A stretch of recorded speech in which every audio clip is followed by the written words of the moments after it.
बहुत ही सत्कारयोग इस अंदोलनकारी धरती उत्ते बैठे मेरे किसान भरावों, बीबियों, बच्चियों, नौजवानों और स्टेज पे बैठे मेरे सारे साथी, सब तो पहला फतेह अर्ज करना।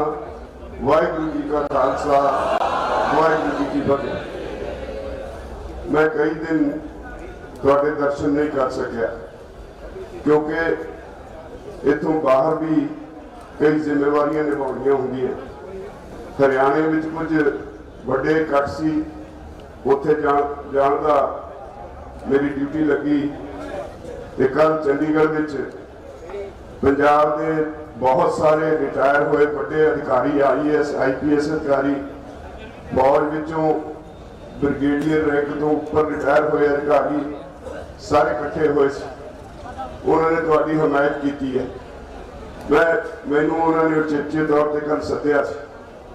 चंडीगढ़ विच हर रोज शामी 6 बजे तो साढ़े बच्चे बच्चियां, चंडीगढ़ के लोग, बुढ़े नौजवान हर रोज तख्तियां फड़ के तुहाडी हमायत विच चंडीगढ़ के चौकों विच नारे लाउंदे ने। तुहाडे साथी, तुहाडे बच्चे बच्चियां, साडे बच्चे नौजवान मोहाली के हर चौक विच शाम नूं इसे तरह रोज नारे लाउंदे ने। कल उन्हां दे सदे ते मैं उन्हां दे विच गया सी।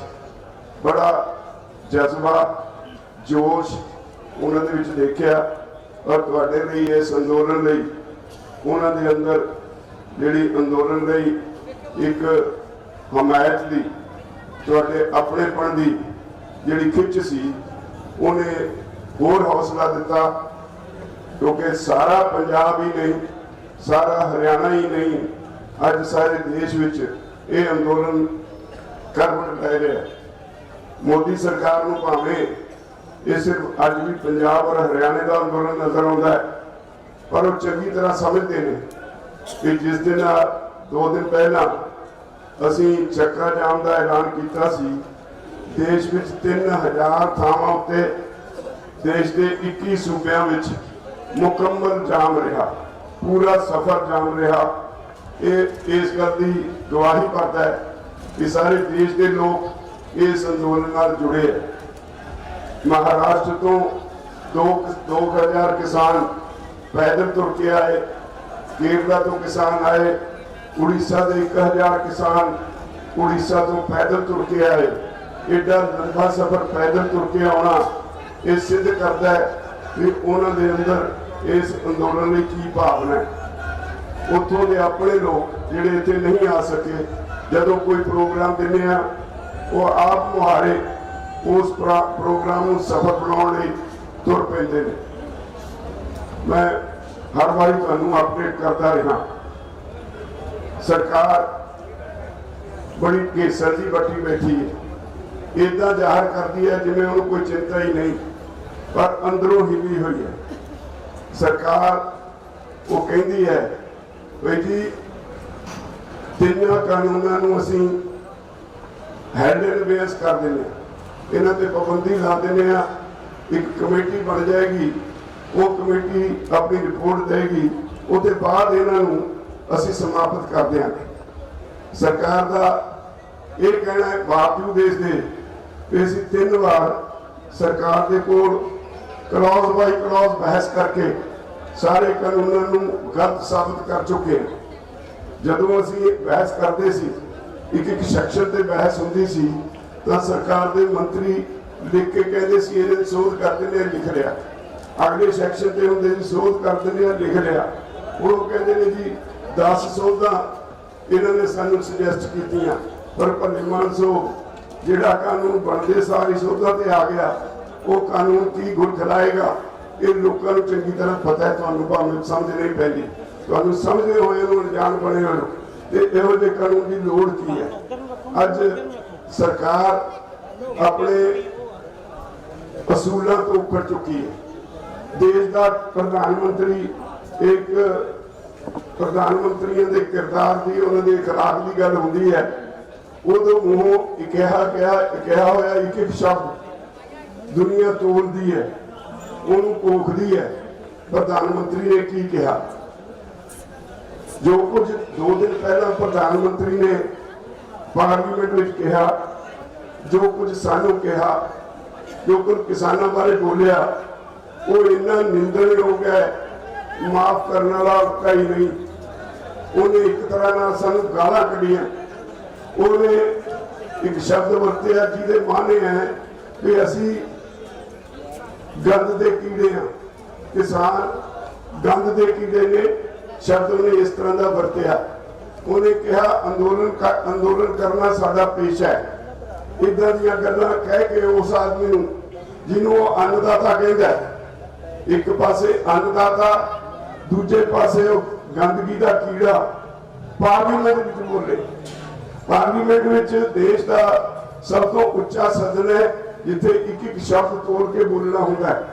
ਜੇ ਦੇਸ਼ ਦਾ ਪ੍ਰਧਾਨ ਮੰਤਰੀ ਇਦਾਂ ਦੀ ਸ਼ਬਦਾਵਲੀ ਵਰਤਦਾ ਹੈ, ਮੈਂ ਸਮਝਦਾ ਉਹ ਦੇਸ਼ ਦਾ ਪ੍ਰਧਾਨ ਮੰਤਰੀ ਰਹਿਣ ਦੇ ਯੋਗ ਨਹੀਂ। ਉਹਨੂੰ ਉੱਥੇ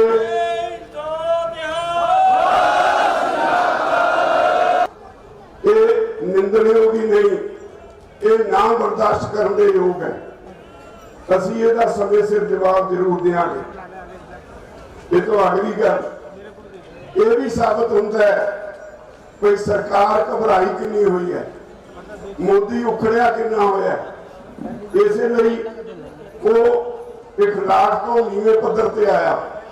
ਇਸ ਲਈ ਤੁਹਾਨੂੰ ਇਹ ਵੀ ਸਮਝਣਾ ਚਾਹੀਦਾ ਹੈ ਭਰਾਵੋ, ਕਿ ਜਿੱਤ ਤੁਹਾਡੀ ਨੇੜੇ ਆ ਰਹੀ ਹੈ। ਜਦੋਂ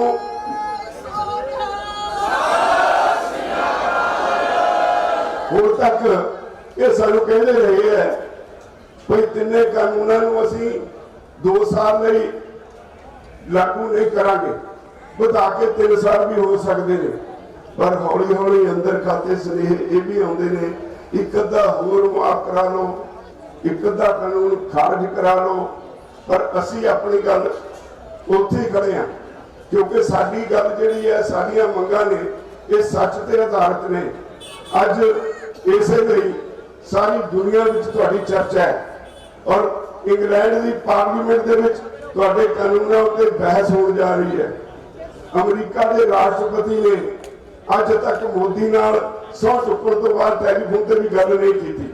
ਨਹੀਂ, ਆਮ ਤੌਰ ਤੇ ਹੁੰਦਾ ਹੈ ਕਿ ਜਿਹੜੇ ਮੁਖੀ ਹੁੰਦੇ ਨੇ ਮੁਲਕਾਂ ਦੇ, ਉਹ ਇੱਕ ਦੂਜੇ ਨਾਲ ਜਦੋਂ ਸਰਕਾਰ ਬਦਲਦੀ ਹੈ, ਨਵਾਂ ਹੁੰਦਾ ਹੈ, ਰਸਮੀ ਤੌਰ ਤੇ ਗੱਲਬਾਤ ਕਰਕੇ ਇੱਕ ਦੂਜੇ ਨੂੰ ਵਧਾਈ ਦਿੰਦੇ ਨੇ ਜਾਂ ਆਪਣੀ ਕੋਈ ਚੰਗੇ ਸ਼ੁੱਧ ਸ਼ਬਦ ਵਰਤਦੇ ਨੇ। ਅਮਰੀਕਾ ਦੇ ਰਾਸ਼ਟਰਪਤੀ ਦਾ ਮੋਦੀ ਨਾਲ ਨਾ ਗੱਲ ਕਰਨਾ ਅੱਜ ਤੱਕ ਇਹ ਸਿੱਧ ਕਰਦਾ ਹੈ ਕਿ ਉਹਨੇ ਕਿਸਾਨਾਂ ਦੀ ਇਸ ਪੀੜਾ ਨੂੰ ਸਮਝਿਆ ਔਰ ਦੁਖੀ ਹੋ ਕੇ ਮੋਦੀ ਨਾਲ ਗੱਲ ਕਰਨ ਲਈ ਤਿਆਰ ਨਹੀਂ। ਔਰ ਮੈਂ ਇਹ ਵੀ ਸਾਫ਼ ਕਰਦੇ ਹਾਂ, ਸਰਕਾਰ ਨੂੰ ਸਮਝ ਲੈਣਾ ਚਾਹੀਦਾ ਹੈ। ਠੀਕ ਹੈ, ਅਸੀਂ ਇਹ ਮੰਨਦੇ ਹਾਂ ਤੁਹਾਡੀਆਂ ਕੋਝੀਆਂ ਹਰਕਤਾਂ ਕਰਕੇ ਸਾਡੇ ਇਸ ਅੰਦੋਲਨ ਨੂੰ ਇੱਕ ਝਟਕਾ ਵੱਜਿਆ ਸੀ, ਪਰ 2-3 ਦਿਨਾਂ ਦੇ ਅੰਦਰ ਜੋ ਉਥਲ ਪੁਥਲ ਹੋਈ ਸਾਡੇ ਭਾਈਚਾਰੇ ਵਿੱਚ, ਜਿਨ੍ਹਾਂ ਨੂੰ ਸਮਝ ਪਈ ਕਿ ਮੋਦੀ ਸਰਕਾਰ ਦਾ ਇਹ ਖੇਡ ਸੀ, ਉਹ ਵਹੀਰਾ ਕੱਟ ਕੇ ਤੁਹਾਡੇ ਵੱਲ ਨੂੰ ਆਉਣ ਲੱਗ ਪਏ। ਹਰਿਆਣਾ ਉਮੜ ਪਿਆ, यूपी ਜਿਹਨੂੰ ਬਹੁਤ ਜ਼ਿਆਦਾ ਉੱਥੇ ਦੇ ਮੁੱਖ ਮੰਤਰੀ ਨੇ ਦਬਾ ਕੇ ਰੱਖਿਆ ਹੋਇਆ ਸੀ, ਉਹ ਵੀ ਪੂਰੇ ਜੋਸ਼ 'ਚ ਬਾਹਰ ਨਿਕਲ ਆਈ। ਅੱਜ ਫਿਕਰ ਪਿਆ ਮੋਦੀ ਨੂੰ ਤੇ ਉਹਦੇ ਸਾਥੀਆਂ ਨੂੰ, ਉਹਨਾਂ ਨੂੰ ਨਹੀਂ ਸੀ ਪਤਾ ਕਿ ਐਡੀ ਵੱਡੀ ਪੱਧਰ ਤੇ ਇਹਦਾ ਰਿਐਕਸ਼ਨ ਹੋਵੇਗਾ। ਪਰ ਪੰਜਾਬ ਦੇ ਲੋਕਾਂ ਨੇ ਪਿੰਡਾਂ ਵਿੱਚ ਮਤੇ ਪਾ ਕੇ ਇਹ ਕਹਿਣਾ ਸ਼ੁਰੂ ਕਰ ਦਿੱਤਾ ਕਿ ਹਰੇਕ ਘਰ ਦਾ ਇੱਕ ਆਦਮੀ ਘੱਟੋ ਘੱਟ ਇਸ ਮੋਰਚੇ ਵਿੱਚ ਸ਼ਾਮਲ ਹੋਏਗਾ। ਲੋਕਾਂ ਨੇ ਫਿਰ ਇਹਨਾਂ ਨੂੰ ਵਹੀਰਾਂ ਕੱਟ ਦਿੱਤੀਆਂ। ਕੁਝ ਦਿਨ ਤਾਂ 2-3 ਦਿਨ ਤਾਂ ਇਦਾਂ ਲੱਗਦਾ ਸੀ ਜਿਹੜੇ 26 ਜਨਵਰੀ ਲਈ ਆਏ ਸੀ ਕਿ ਉਹ ਵਾਪਸ ਚਲੇ ਗਏ, ਸ਼ਾਇਦ ਕੋਈ ਨੁਕਸਾਨ ਹੋਇਆ। ਪਰ 28 ਤਰੀਕ ਤੋਂ ਮੁੜ ਕੇ ਫਿਰ ਉਹੀ ਉਸੇ ਟੀਸੀ ਤੇ ਅੰਦੋਲਨ ਪਹੁੰਚ ਗਿਆ।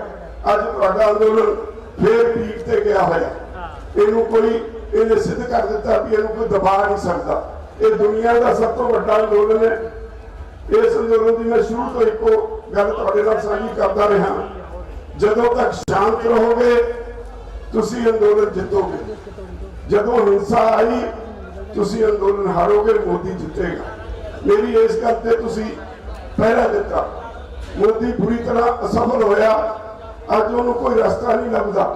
यूनाइटेड नेशंस ने मोदी ਨੂੰ ਤਾੜਿਆ, इंटरनेशनल ह्यूमन राइट्स कमीशन ने मोदी ਨੂੰ ਤਾੜ ਕੇ ਕਿਹਾ, ਨੋਟਿਸ ਦੇ ਕੇ ਕਿਹਾ कि शांतमई बैठे अंदोलनकारी किसानों उत्ते जे कोई जबर किया तो सारी दुनिया च तेरा विरोध होएगा। उन्हें ताड़ना करके इन्हू रोकया। तुसी शांतमई हो, तुहाडी सुप्रीम कोर्ट ने यह फैसला दिता होया है। कोई शांतमई अंदोलन करना लोगों का मुढ़ला अधिकार है। ते सरकार जे लोग शांतमई बैठे ने इन्हां ते पुलिस बल दा इस्तेमाल नहीं कर सकती। तो यही एक ताकत है तुहाडी, यही एक ताकत है जिन्हें तुहानू अगे बढ़ाया। और ये तो बड़ी ताकत है भी दो भरा सी पंजाब ते हरियाणा, इस अंदोलन ने इदा इकमिक कर दिते और बड़े जिवें पिछड़े भरा मिलते हैं, इन्हें होर ताकत बख्शी। भरावो ये अंदोलन ने सफल जरूर होना, तुहाडियां औकड़ां दा सानू एहसास है, पर सरकार जो मर्जी कर ले, असीं मंगां बनवाए बिना इतों पिछे नहीं हटांगे। समझ लेना चाहिए मोदी सरकार को।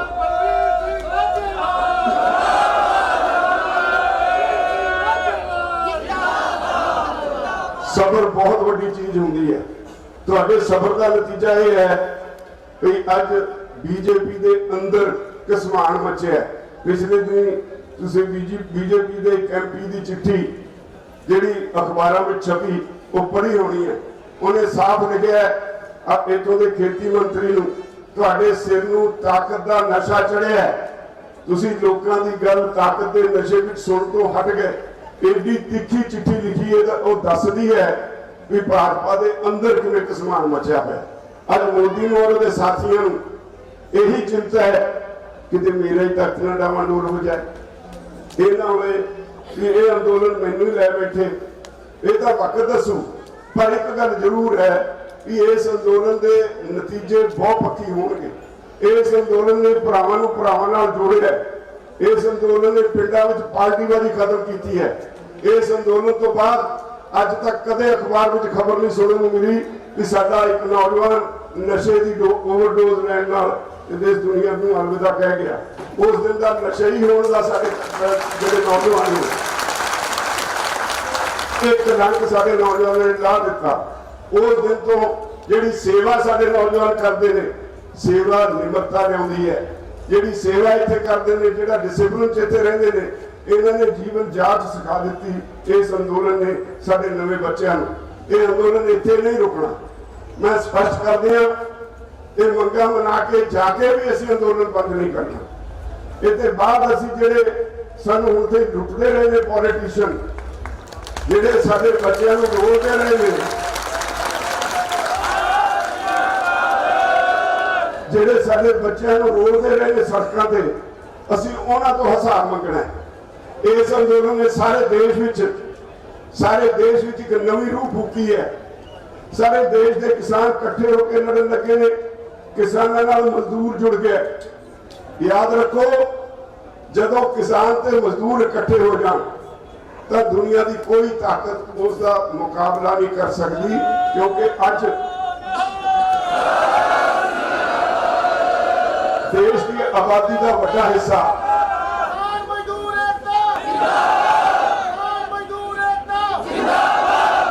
देश की आबादी का बड़ा हिस्सा दसा नौहां की किरत करके आप भी खांदा है ते इस देश का ढिड भी भरता है। बदकिस्मती ऐसी है कि इत्थे हुक्मरान ऐसे आ गए जिन्हां का इखलाक कोई नहीं रहा। इखलाक मनुख नूं तुरन तक हिलाउंदा है, जिस तरह का हुंदा है उदां दे वो कर्म करता है। बदखलाकी नाल अज राजनीति सेवा नहीं रही, राजनीति एक व्यापार बन गई। लोग इन्वेस्टमेंट करते हैं, इन्वेस्टमेंट करके जदों चुन के जाते हैं उसके बाद कमाई करने वाले पासे जुड़ जाते हैं, लोगों को भुल जाते हैं। अज जिहड़ा ये मुद्दा पार्लीमेंट में उठिया है, मैनूं अफसोस भी होंदा है, कईयां ते थोड़ी तसल्ली भी होती है।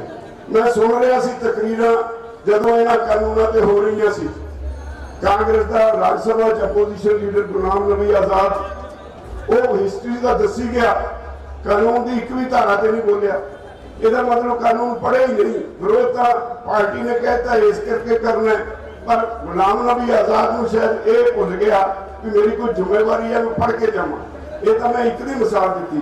कल बीबी हरसिमरत कौर बादल ने भावुक हो के बहुत कुछ कहा ਜਿਹੜਾ ਉਹਨੂੰ ਪਹਿਲਾਂ ਕਹਿਣਾ ਚਾਹੀਦਾ ਸੀ। ਚਲੋ ਚੰਗਾ ਕੀਤਾ ਜਿੱਦਾਂ ਦੀ ਸ਼ਬਦਾਵਲੀ ਉਹਨੇ ਵਰਤੀ ਇਹ ਵਾਕਈ ਅੱਖਾਂ ਖੋਲਣ ਵਾਲੀ ਸੀ।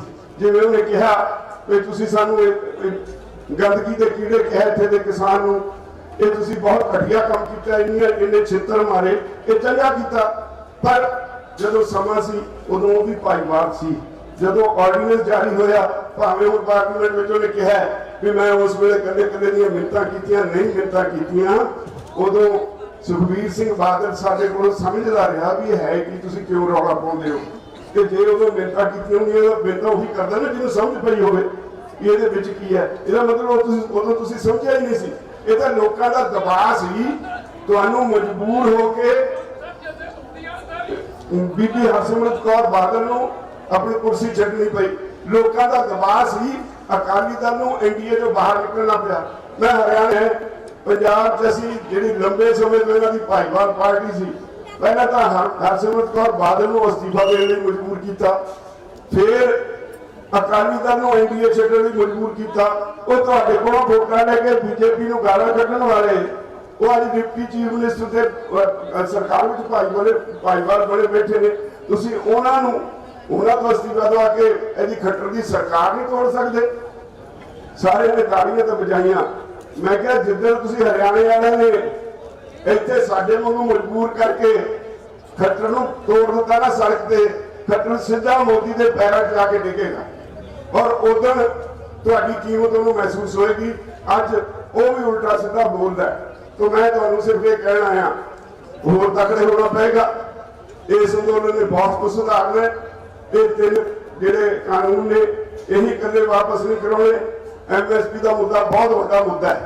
मोदी जो मुख्यमंत्री सी गुजरात का उदों केंद्र सरकार ने एक कमेटी बनाई सी। उस कमेटी का मुखी सी। उदों इन्हें आप अपनी रिपोर्ट में लिखा सी भी किसानों की हालत सुधारने लई एमएसपी उन्होंने कानूनी अधिकार होना चाहिए। तो अज यही सरकार है। अज किहनूं पुछना क्यों नहीं रिपोर्ट लागू करता।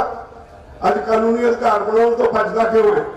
जो असीं कहने नहीं जी ये छोड़ो जी और कोई बात करो। एमएसपी में ऑफेंस नहीं हम कर सकते। साडा की कहना असीं कहने तुसीं एमएसपी तय कर दो जिहड़ियां सरकार ने खरीद ली फसलां खरीद रही ये प्राइवेट व्यापारी एमएसपी तो घट खरीद है उसके खिलाफ मुकदमा दर्ज होना चाहिए।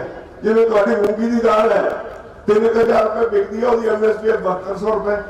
जे तुहानूं 7200 रुपया मिले तो झोने जिन्हें पैसे वट्टे जाते हैं ਅਸੀਂ ਝੋਨੇ ਦੇ ਪਿੱਛੇ ਕਿਉਂ ਭੱਜਾਂਗੇ। और असलियत यह है कि सरकार 1 लाख करोड़ रुपए दी दावा विदेशों से मंगवाती है जिससे इन्होंने कमीशन मिलता है। गल पैसे की है देश की नहीं। अज दो गुजरातियों देश को लुटाउण लगे हुए हैं। आ बजट पेश होया है। इस बजट में किसानों ने तो कुछ है ही नहीं। आम शहरी ने भी कुछ नहीं। जे कुछ है तो कॉरपोरेट हाउसिस में टैक्स में छूट दी गई है। लोगों ने कुछ नहीं। और ये तो भी घिनौनी गल एक आई है सामने जिहड़ा बजट में इन्होंने कहा कि असीं पब्लिक तो 12000 करोड़ रुपया केंद्र सरकार कर्जा रहेगी। अज तक इतिहास में इदा का बजट कदे नहीं पेश होया। 12 लाख करोड़ कर्जा पब्लिक तो।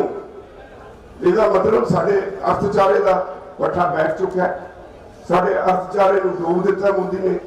और यह भी एक मादा बजट की 8-10 बड़िया कंपनियां जिहड़ियां देश दी मुनाफा कमाउंदियां कंपनियां सरकारी कंपनियां बीमा कंपनियां ते होर कंपनियां कहते ये असीं बेचनी है।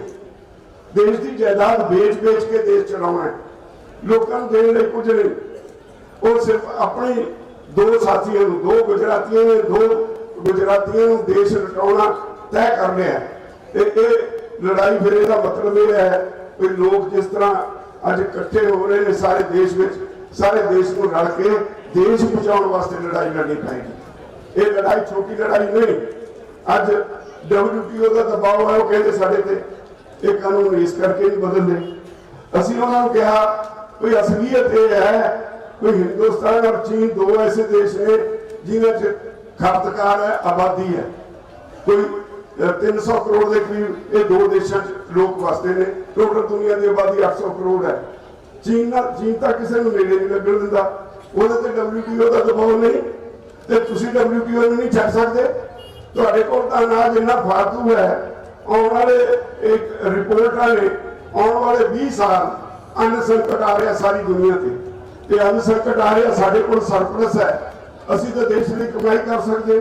अरब देश हुणे तो बचे फिरते भी 20 लाख टन हर साल चौल, हर साल 20 लाख टन कणक साडे नाल हिंदुस्तान सौदा करे, हर साल सानू देवे। पर किसानों को देने लई इसलिए कुछ नहीं, क्योंकि ये व्यापार अंबानी और अडानी को देने की तय किया होया मोदी सरकार ने। अडानी ने पंजाब और हरियाणा में बड़े पद्धर से गोदाम बनाने शुरू कर दिते। FCI के गोदामों का ठेका अडानी ने दे दिता। ये सारिया गल्लां संकेत ने कि मोदी सरकार सारा कुछ देश का अंबानी अडानी को बेचण जा रही। उन्होंने लोगों की परवाह नहीं रही। इसलिए भरावो तुहाडे ते एक वड्डी जिम्मेवारी होर भी है। ये तिन्ने कानून तक छेती जित लवांगे। ये तो जाके आराम नाल बैठने का समा नहीं। उन्होंने असीं कह चुके हैं, एक बारी नहीं, उन्होंने चंगी तरह पता है कि असीं उन्हां गुरु साहिबान के वारिस हां जिन्हां ने कुर्बानियां दित्तियां, शांतमई रह के कुर्बानियां दित्तियां। कल जिहड़ा हरसिमरत ने कहा, असीं पहला कह चुके हैं, गुरु तेग बहादुर पातशाह ने सीसगंज साहब पे आके अपना सीस वारिया। इन्हां हिंदुओं ने जनेऊ लैंदे सी उहदे लई, ते अज मोदी नूं ओह भुल गई है कुर्बानी तो। पर असीं उन्हां दे वारिस हां, असीं शांतमई रह के कोई भी कुर्बानी देने लई तैयार हां। सानूं उन्हां दा इतिहास, उन्हां दा विरसा सानूं ओह हर वेले याद कराउंदा है कि असीं अपने लिए नहीं जिउंदे, असीं लोकां लई भी जिउंदे हां। इसलिए मैं बेनती करांगा तुहानूं सारिआं नूं, बहुत सारिया ताकत लगी हुई इतने गुमराह करो प्रचार करदियां ने, बिच बिच कल्ले कल्ले तुरे फिरदे ने एजेंसियां दे सज्जन। वो किसी को कोई कुछ कहता है, कोई कुछ कहता है। इन्हां गल्लां विच नहीं आउणा। सरकार दीयां चालां होंदियां सोशल मीडिया ते। IT सैल BJP का इन्ना सरगर्म है, इन्ना पैसा खर्चा जा रहा है, किधर लीडरशिप को बदनाम कर दे, किधर कुछ कहते हैं, किधर मेरे वर्गे नूं धमकियां आउंदियां भी पिंड नहीं जान देना। तो मैं कहा भी मैं तो इत्थे ही रहना, पिंड तो मैं जाऊंगा, जित के जाऊंगा, तुसीं जो तुहाडा जी करदा जो कर।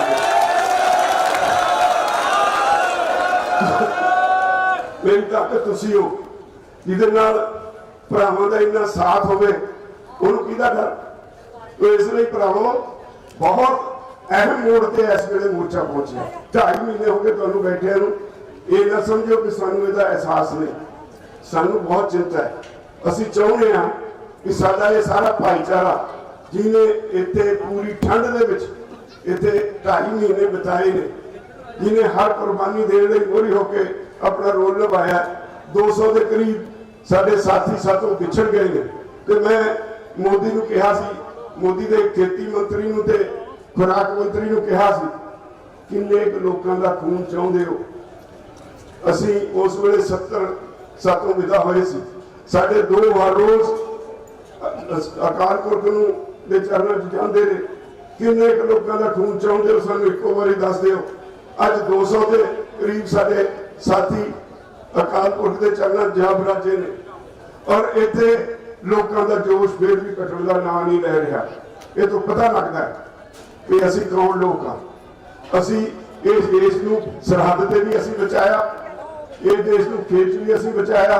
कोई मैनूं दस्से मोदी भगत कोई वो रोटी तो बगैर रह सकता है। असीं अन्न पैदा करते हैं और फिर एक बेईमानी उसकी भी लड़ाई लड़नी पैनी है।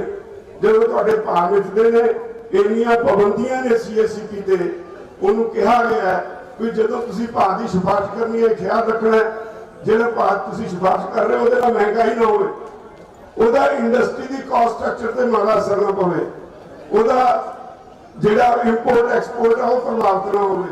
भले मानसो एक खेत गुजरे किसान की ड्यूटी है प्रबंध रखने की, सरकार कादे वास्ते है। दुनिया विच हर देश अपने लोगों के हितों लई अपने खजाने चों पैसे खर्चता है, पर इत्थे दी सरकार तुहाडे ते भार पा के तुहानूं घट पा दिंदी है और तुहाडे सिर ते बाकी देश नूं पाड़दी है। ਅਸੀਂ ਕਹਿੰਦੇ ਹਾਂ ਵੀ ਦੇਸ਼ ਦੇ ਲੋਕਾਂ ਦਾ ਹੱਕ ਹੈ, ਉਹਨਾਂ ਨੂੰ ਖਾਣਾ ਪਹਿਨਣਾ ਮਿਲਣਾ ਚਾਹੀਦਾ ਹੈ, ਪਰ ਸਰਕਾਰ ਖਜ਼ਾਨੇ ਚੋਂ ਦੇਵੇ, ਕਿਸਾਨ ਨੂੰ ਉਹਦੇ ਪੈਸੇ ਪੂਰੇ ਦੇਵੇ ਜਿੰਨਾ ਉਹਦਾ ਖਰਚ ਹੋਇਆ। ਸਵਾਮੀਨਾਥਨ ਕਮਿਸ਼ਨ ਦੀ ਰਿਪੋਰਟ ਇਹੀ ਤਾਂ ਕਹਿੰਦੀ ਹੈ ਕਿ ਕਿਸਾਨ ਨੇ ਜੋ ਅਸਲੀ ਖਰਚ ਕੀਤਾ ਉਹਦੇ ਉੱਤੇ 50% ਮੁਨਾਫਾ ਪਾ ਕੇ ਕਿਸਾਨ ਨੂੰ ਦਿਓ ਤਾਂ ਕਿ ਉਹ ਵੀ ਆਪਣੇ ਬੱਚੇ ਪਾਲ ਸਕੇ। ਹੁਣ ਇਹਨਾਂ ਨੇ ਚੋਣਾਂ ਵੇਲੇ ਸਾਨੂੰ ਕਿਹਾ ਅਸੀਂ ਸਵਾਮੀਨਾਥਨ ਕਮਿਸ਼ਨ ਰਿਪੋਰਟ ਲਾਗੂ ਕਰਾਂਗੇ, ਸਰਕਾਰ ਬਣੀ ਮੁੱਕਰ ਗਏ। ਐਫੀਡੇਵਿਟ ਸੁਪਰੀਮ ਕੋਰਟ 'ਚ ਫਾਈਲ ਕਰਤਾ ਕਿ ਜੇ ਅਸੀਂ ਇਹ ਲਾਗੂ ਕਰ ਦਿੱਤੀ ਤਾਂ ਦੇਸ਼ 'ਚ ਇਨਫਲੇਸ਼ਨ ਹੋ ਜੂ, ਸਾਰਾ ਕੁਝ ਤਾਂ ਉਲਟ-ਪੁਲਟ ਹੋ ਜਾਊ, ਅਸੀਂ ਬਚਾ ਨਹੀਂ ਸਕਾਂਗੇ ਦੇਸ਼ ਨੂੰ, ਅਸੀਂ ਇਹ ਲਾਗੂ ਨਹੀਂ ਕਰ ਸਕਦੇ। ਉਹ ਤਾਂ 2 ਸਾਲ ਬਾਅਦ ਜਦੋਂ ਚੋਣ ਨੇੜੇ ਆਈ ਫਿਰ ਕਹਿੰਦਾ ਜੀ ਅਸੀਂ ਲਾਗੂ ਵੀ ਕਰਦੀ, ਇੱਕ ਨਵਾਂ ਫਾਰਮੂਲਾ ਕਰ ਲਿਆ A2+FL, ਜਿਹੜਾ ਸਵਾਮੀਨਾਥਨ ਕਮਿਸ਼ਨ ਰਿਪੋਰਟ ਦਾ ਹਿੱਸਾ ਹੀ ਨਹੀਂ। ਤਾਂ ਇਹੀ ਵਜ੍ਹਾ ਹੈ ਕਿ ਅੱਜ ਇੱਥੇ ਦਾ ਕਿਸਾਨ ਸਰਕਾਰ ਦੀਆਂ ਨੀਤੀਆਂ ਦੀ ਵਜ੍ਹਾ ਕਰਕੇ ਕਰਜ਼ੇ ਦੇ ਜਾਲ 'ਚ ਫਸਿਆ। ਮੈਂ ਕਈ ਵਾਰੀ ਸਰਕਾਰਾਂ ਨੂੰ ਕਹਿ ਕੇ ਕਈ ਕਮੇਟੀਆਂ ਬਣਵਾਈਆਂ ਜਿਨ੍ਹਾਂ ਦੀਆਂ ਰਿਪੋਰਟਾਂ ਸਾਡੇ ਸਾਹਮਣੇ ਨੇ, ਸਰਕਾਰੀ ਕਮੇਟੀਆਂ ਦੀਆਂ ਰਿਪੋਰਟਾਂ। ਡਾਕਟਰ ਜੌਹਲ ਦੀ ਇੱਕ ਕਮੇਟੀ ਸੀ 1986 'ਚ, ਉਹਨੇ ਕਿਹਾ ਵੀ 1 ਦਹਾਕੇ ਤੋਂ ਵੱਧ ਹੋ ਗਿਆ ਸਰਕਾਰ ਘੱਟ ਭਾਅ ਵਿੱਚ ਕੇ ਕਿਸਾਨਾਂ ਦੀ ਲੁੱਟ ਕਰਦੀ ਹੈ, ਜਿਹਦੇ ਨਾਲ ਕਿਸਾਨ ਕਰਜ਼ੇ ਦੇ ਜਾਲ 'ਚ ਫਸਦਾ ਹੈ। ਇੱਕ 2007 ਵਿੱਚ ਅਸੀਂ ਘੁੰਮਣ ਕਮੇਟੀ ਬਣਵਾਈ, ਉਹਦੇ ਵਿੱਚ ਖੇਤੀਬਾੜੀ ਯੂਨੀਵਰਸਿਟੀ ਦੇ ਅਰਥਸ਼ਾਸਤਰੀ ਸੀ, ਉਹਦੇ ਵਿੱਚ ਕਿਸਾਨ ਕਮਿਸ਼ਨ ਦੇ ਅਰਥਸ਼ਾਸਤਰੀ ਸੀ, ਡਾਕਟਰ ਕੋਮਲ ਪੰਜਾਬੀ ਯੂਨੀਵਰਸਿਟੀ ਦੇ ਅਰਥਸ਼ਾਸਤਰੀ ਸੀ। ਉਹਨਾਂ ਨੇ 66 ਤੋਂ 2007 ਤੱਕ ਕਣਕ ਤੇ ਝੋਨਾ 2 ਫਸਲਾਂ ਸਟੱਡੀ ਕਰਕੇ ਆਪਣੀ ਰਿਪੋਰਟ 'ਚ ਲਿਖਿਆ ਕਿ ਸਿਰਫ ਪੰਜਾਬ ਦੇ ਕਿਸਾਨਾਂ ਦਾ, ਸਾਰੇ ਦੇਸ਼ ਦਾ ਨਹੀਂ, ਸਿਰਫ ਪੰਜਾਬ ਦੇ ਕਿਸਾਨਾਂ ਦਾ ਕੇਂਦਰ ਸਰਕਾਰ ਨੇ ਕਣਕ ਔਰ ਝੋਨੇ 'ਚ ਘੱਟ ਭਾਅ ਮਿਲ ਕੇ 61,696 ਕਰੋੜ ਰੁਪਇਆ 1966 ਤੋਂ 2007 ਤੱਕ ਲੁੱਟ ਲਿਆ। ਤੇ ਮੈਂ ਉਸ ਵੇਲੇ ਦੇ ਮੁੱਖ ਮੰਤਰੀ ਸਾਹਿਬ ਬਾਦਲ ਨੂੰ ਕਿਹਾ ਕਿ ਬਾਦਲ ਸਾਹਿਬ ਇਹ ਪੈਸੇ ਜੇ ਮੇਰੇ ਬੈਂਕ 'ਚ ਹੁੰਦੇ, ਮੇਰੇ ਸਾਰੇ ਭਾਈਚਾਰੇ ਦੇ ਪੈਸੇ ਮੈਂ ਉਹਦੀ ਵਕਾਲਤ ਕਰਦਾ, ਜੇ ਬੈਂਕ 'ਚ ਹੁੰਦੇ ਤਾਂ ਇਹ ਅੱਜ 2 ਲੱਖ ਕਰੋੜ ਬਣਿਆ ਹੁੰਦਾ। ਇਹ 2 ਲੱਖ ਕਰੋੜ ਤੁਹਾਡੀਆਂ ਨੀਤੀਆਂ ਕਰਕੇ ਗਿਆ। ਇਹ 2 ਲੱਖ ਕਰੋੜ ਅੱਜ ਕਿਸਾਨਾਂ 'ਚ ਬਣਦੇ, ਸਾਰਿਆਂ ਦਾ ਕਰਜ਼ਾ ਖਤਮ ਹੁੰਦਾ ਹੈ ਤੇ ਸਾਰਿਆਂ ਦੇ ਘਰਾਂ ਵਿੱਚ ਖੁਸ਼ੀ ਜਿਹੜੀ ਹੈ ਲਹਿਰਾਂ ਪਹਿਰਾਂ ਆ ਜਾਣਗੀ। ਹੁਣ ਇਸ ਗੱਲ ਨੂੰ ਸਰਕਾਰੀ ਕਮੇਟੀ ਦੀ ਰਿਪੋਰਟ ਨੂੰ ਵੀ ਕੋਈ ਮੰਨਣ ਨੂੰ ਤਿਆਰ ਨਹੀਂ। ਇਸ ਤਰ੍ਹਾਂ ਦੀਆਂ ਬਹੁਤ ਸਾਰੀਆਂ ਰਿਪੋਰਟਾਂ ਨੇ ਅਨਅਫੀਸ਼ੀਅਲੀ ਜਦੋਂ ਕਹਿੰਦੇ ਨੇ ਸਾਡੇ ਸਾਹਮਣੇ ਮੰਨਦੇ ਨੇ ਵੀ ਹਾਂ ਇਹ ਚੱਲ ਰਿਹਾ, ਪਰ ਮੈਨੂੰ ਨਹੀਂ ਲੱਗਦਾ ਕਿ ਇੱਕ ਹੋਰ ਵੱਡੀ ਲੜਾਈ ਤੋਂ ਬਿਨਾਂ ਇਹ ਜਿਹੜਾ ਇੱਕ ਗੁਪਤ ਚੱਲ ਰਿਹਾ ਸਿਸਟਮ, ਜਿਹੜਾ ਤੁਹਾਡੇ ਕਰਜ਼ੇ ਦਾ ਅਸਲੀ ਕਾਰਨ ਹੈ, ਉਹਨੂੰ ਦੂਰ ਕਰਾਉਣ ਵਾਸਤੇ ਵੀ ਲੜਾਈ ਵੱਖਰੀ ਲੜਨੀ ਪਏਗੀ। ਉਹਦੇ ਲਈ ਵੀ ਲੜਨਾ ਪਏਗਾ। ਜਿਹੜੇ ਪੋਲੀਟੀਸ਼ੀਅਨ ਉੱਥੇ ਜਾਂਦੇ ਨੇ ਤੁਹਾਡੀ ਆਵਾਜ਼ ਨਹੀਂ ਉਠਾਉਂਦੇ, ਜਿਹਦੀ ਤੁਹਾਡੇ ਨਬਜ਼ ਦੇ ਉੱਤੇ ਹੱਥ ਨਹੀਂ, ਉਹਨਾਂ ਨੂੰ ਵੀ ਲੀਹ ਤੇ ਲਿਆਉਣ ਦਾ ਕੰਮ ਕਰਨਾ ਪਏਗਾ। ਅੱਜ ਚੁੱਪ ਕਰੇ ਬੈਠੇ ਨੇ ਸਾਰੇ ਐਮਐਲਏ ਵਿਧਾਇਕ।